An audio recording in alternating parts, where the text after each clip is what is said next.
കൗമാര പ്രണയത്തിന്റെ ഭംഗിയൊക്കെ കഴിഞ്ഞ് കുറേ കാലങ്ങൾക്ക് ശേഷം രണ്ടുപേരും രണ്ട് ദിക്കുകളിൽ ജീവിച്ചുകൊണ്ടിരിക്കുന്ന കാലത്ത്, അല്ലെങ്കിൽ അവർ ഒരുപാട് കാലത്തെ അകലത്തിന് ശേഷം പിന്നീട് കണ്ടുമുട്ടുന്ന ഒരു രംഗം ഉണ്ടായിരിക്കും അല്ലെ. നമ്മളൊക്കെ ജീവിതത്തിൽ ഒരുപക്ഷെ നമ്മളൊക്കെ ആഗ്രഹിക്കുന്നുണ്ടാവില്ലേ അങ്ങനെ ഒരു കൂടിക്കാഴ്ച പലരുമായിട്ടും. ആ ഒരു രംഗം എന്ന് പറഞ്ഞാൽ നമുക്ക് കണ്ണുകൾ നിറഞ്ഞിട്ട് അല്ലെങ്കിൽ തൊണ്ടയിട്ട് എറിയിട്ടൊക്കെ നമുക്ക് ഓർത്തെടുക്കാൻ പറ്റുന്ന, അല്ലെങ്കിൽ വാക്കുകൾ കിട്ടാതെ നമ്മൾ ഓർത്തെടുക്കേണ്ട ഭയങ്കര രസമുള്ള ഒരു മൊമെന്റ് ആയിരിക്കും അല്ലെ. മെഹർബാനിൽ അങ്ങനെ ഒരു കഥ പറയുന്നുണ്ട്.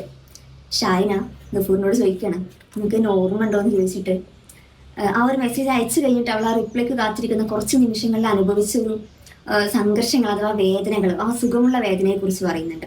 ആ വരികൾ ഇങ്ങനെയാണ്: ആ മെസ്സേജ് അയച്ചു കഴിഞ്ഞതും അവളുടെ നെഞ്ചിരിപ്പ് എന്തെന്നില്ലാതെ ഉയർന്നു.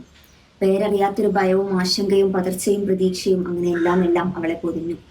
പ്രണയവികാരങ്ങളുടെ ഒരു 17കാരി അവൾക്കുള്ളിൽ വീണ്ടും പുനർജനിക്കുന്നത് പോലെ അയാളുടെ പ്രായവും രൂപവും എല്ലാം അവിശ്വസനീയമായ ഇന്നത്തെ 40കളിലെ ഷാഹിനിയെ അല്ലാത്തൊരു പെൺകുട്ടി അവിടെ പുറകിലെടുത്തു.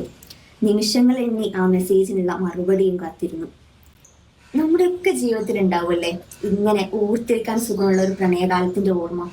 എൻ്റെ 2 പുസ്തകങ്ങൾ, പുതുച്ചിരിയുടെ പൂക്കാലമായാലും മെഹർബാനായാലും, പൂർണ്ണമായിട്ടും നഷ്ടപ്പെടലുകളുടെ ഭംഗിയും അതിലെ തിരിച്ചെടുക്കലിന്റെ സ്നേഹത്തിന്റെ ഭംഗിയും ഒക്കെ പറഞ്ഞു വെക്കാനാണ് ഞാൻ കൂടുതൽ ശ്രമിച്ചിട്ടുള്ളത്.